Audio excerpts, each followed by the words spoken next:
तो काल जो निकाल लागलेला आहे तर आपण काय काही नाही. जातीय ध्रुवीकरण, धार्मिक मतांचं ध्रुवीकरण जे राष्ट्रीय पातळीवर भाजपचा जो डाव असतो की धार्मिक ध्रुवीकरण करायचं आणि त्यात आपली पोळी भाजून घ्यायची, तर तशाच प्रकारचा खेळ भोकरदन शहरामध्ये कुठंतरी खेळण्याचा प्रकार झाला. धार्मिक तेढ निर्माण करण्यात आली. त्याची पार्श्वभूमी वर्षभर जवळजवळ 6 महिने आधीपासून त्यांनी तयार केली. मग त्या सभा असतील, या त्या माध्यमातून त्यांनी एक वातावरण तयार केलं की भोकरदनमध्ये धार्मिक वातावरण कसं घडू होईल, सामाजिक वातावरण कसं घडू होईल. आणि दोन्ही म्हणजे फार यानं सांगावं लागेल की दोन्ही पक्षांच्या बाजूनं तुतारीनं आणि भाजपनं देखील, भाजपचा एक सांप्रदायिक पक्ष आहे पण सेक्युलर पक्ष असून देखील तुतारीनं एक धार्मिक डाव खेळण्याचा प्रयत्न केला आणि विकासाच्या आधारावर किंवा पुरोगामी मतांच्या आधारावर न जाता सरळ सरळ धार्मिक विचारावर मतदान मागितलं. आणि तिकडं एकदा निवडणूक झुकल्याच्या नंतर मग कुठंतरी आपण कमी पडतो.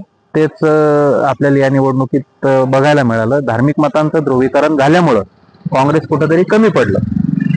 परंतु हा जो भाजपचा डाव होता हा मतदारांनी पूर्णपणे उधळून लावलेला आपल्याला दिसतो. भोकरदनमध्ये आजही आपण बघितलं तर एकत्रित मताची आकडेवारी जर आपण बघितली तर भाजपचं खातं सुद्धा उघडू शकत नव्हतं. मग काँग्रेस असेल, राष्ट्रवादी काँग्रेसचे शरद पवार गट असेल किंवा मशाल असेल किंवा झाडू असेल, यांनी जर सगळे एक याच्या समन्वयानं जर झालं असतं तर 0 जागेवर भाजप लागली असती. आणि हे दोघांच्या मतविभागणीचा फायदा जो भाजपला झाला तर तो झालेला नसता. परंतु भोकरदनचा जो चाणाक्ष मतदार आहे त्यांनी इतकं जातीय ध्रुवीकरण होऊन देखील भाजपला सत्तेपासून दूर ठेवलं आणि राष्ट्रवादी काँग्रेसला जरी बहुमत दिलं तरीही काँग्रेसकडं जवळजवळ 4,000 मतं हे काँग्रेसला सर्वसमावेशक आणि धर्मनिरपेक्ष मतांचं एक गठ्ठा मतदान हे काँग्रेसच्या बाजूनं आजही आहे. आणि ही काँग्रेसची ताकद आहे. त्याबद्दल आम्ही त्या मतदारांचे शतशत आभार व्यक्त करतो. परंतु आगामी काळामध्ये धर्मनिरपेक्ष मतांचं खच्चीकरण झालं नाही पाहिजे. त्यामुळं झालं गेलं विसरून मला असं वाटतं की कुठंतरी आपण धर्मनिरपेक्ष ताकदींनी एकत्र राहिलं पाहिजे.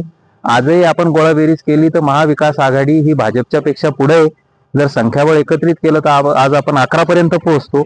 आणि उपाध्यक्ष पदाच्या रूपानं कुठंतरी आपल्याला जो आता पूर्ण निवडणूक एकदा सामाजिक याच्याकडे चालली होती तर कोणी म्हणत होतं हिंदू पाहिजे, मुस्लिम पाहिजे. जे टर्निंग पॉईंट मतदान हिंदू समाजामध्ये माळी समाजाचं आहे, तर या माध्यमातून आपल्याला स्थानिक माळी चेहरा पाहिजे होता अशी जी मागणी होती बऱ्याचशा समाज बांधवांकडून. तर स्थानिक माळी चेहऱ्याला न्याय देण्याचं काम आपल्याला उपाध्यक्ष पदाच्या माध्यमातून करता येईल. आणि त्यासाठी मग ते कोणताही पक्ष असो, परंतु उपाध्यक्ष पदासाठी जर स्थानिक माळी चेहरा देण्यात आला तर कुठेतरी आपल्याला समतोल राखता येईल असं मला वाटतं. आणि झालेल्या चुका आपल्याला सुधारण्याची ही संधी आहे असं मला या माध्यमातून कुठंतरी वाटतं. या निमित्तानं धर्मनिरपेक्ष मतं, धर्मनिरपेक्ष विचाराचे लोक आपण एकत्र ठेवू शकतो. त्यामुळं झालं गेलं विसरून पर्सनल इगो बाजूला ठेवून एक सामंजस्यानं आणि आपल्या मागं खंबीर असलेल्या कार्यकर्त्यांचा विचार आपण केला पाहिजे असं मला वाटतं.